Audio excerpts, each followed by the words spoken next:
Generation છે એમાંથી કંઈક બોધપાઠ લઈ શકે? देखिए मित्रों, सेना में जो जवान होता है ये युद्ध की भूमि में मरने के लिए जाता है, इसलिए कि उसको तनख्वाह मिलती है। उसको तनख्वाह मिलती है इसलिए वो सेना का जवान युद्ध की भूमि में मरने के लिए तैयार नहीं होता है। वो मरने के लिए इसलिए तैयार होता है, इस मिट्टी को प्यार करता है।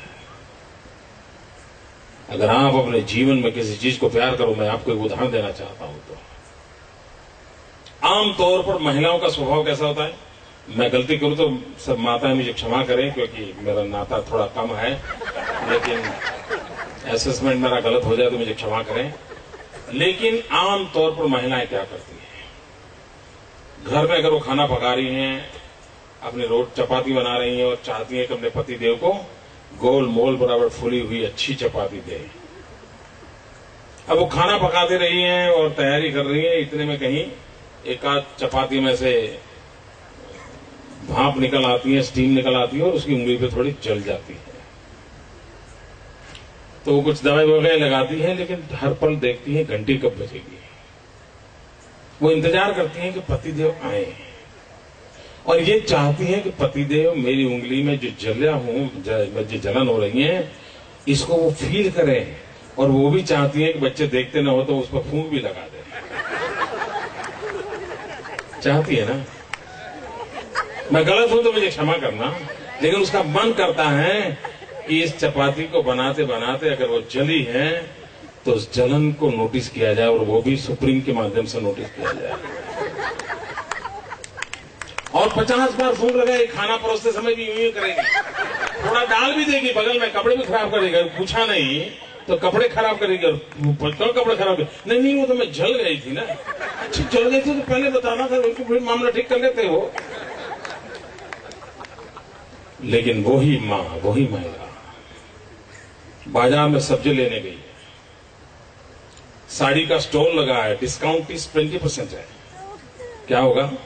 सब्जी बाजू में और साड़ी की दुकान में जाएगी, और साड़ी की दुकान में बढ़िया बढ़िया साड़ी है, 20% डिस्काउंट है। उसका मन करता है ये लूं वो लूं, ये लूं वो लूं, और इतने में खबर आती है कि फलाने मोहल्ले में आग लगी है। वो तुरंत वहां से भागती है, साड़ी पैसे जो भी होगा भूल जाती है, दौड़ती है और जाकर के देखती है अपना खुद का घर जल रहा है, तो चीखती है। बड़े बड़े तंदुरुस्त लोग, बड़े बहादुर लोग मकान को आग बुझाने के लिए कोई पानी डाल रहा है, कोई ये डाल रहा है, और ये जाकर के चीखती है, अरे मेरा बेटा अंदर रह गया है, मेरा बेटा अंदर है। सारे मर्द लोग एक दूसरे का मुंह देखते हैं, इंतजार करते हैं क्या हुआ होगा। और तब वो मां उस जलते हुए मकान में कूद पड़ती है और बच्चे को लेकर के आती है। बच्चे को लेकर के आती है, भाप के कारण जिसकी उंगली पर जलन के कारण वो 50 बार फूंक लगाती है, उस माता के भीतर शक्ति का रूप होता है। जब बेटा होता है तो कूद पड़ती है। दोस्तों, अभय यहीं से पैदा होता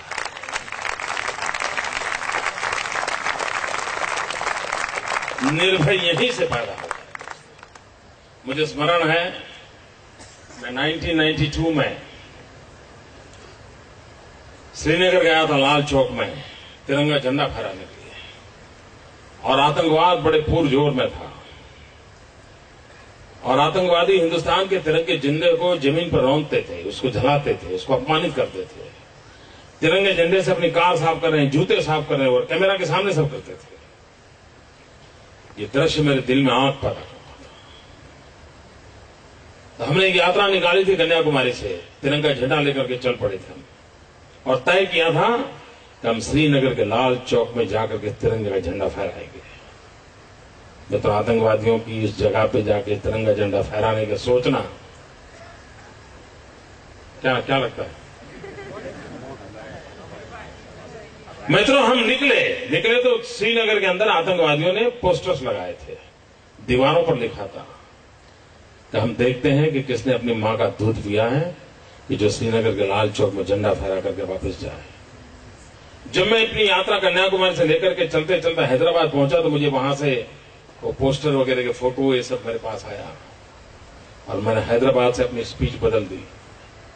मैंने अपने भाषण का रंग रूप बदल गया, मेरा भीतर से आवाज उठने लगी।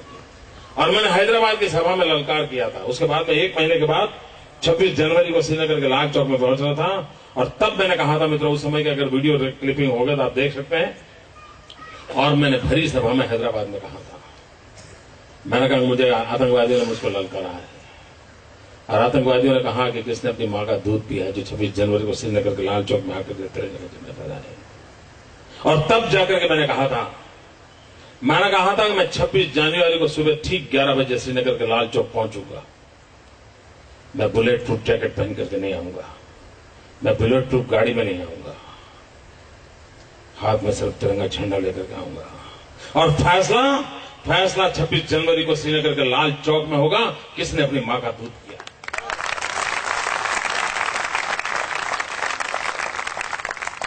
और मित्रों, मैं समय पे गया, तिरंगा झंडा फहराया, और आज आपके सामने खड़ा। ये मैं आतंकवादियों से आज नहीं लड़ रहा हूं मित्रों, बड़े लंबे अरसे लड़ रहा हूं।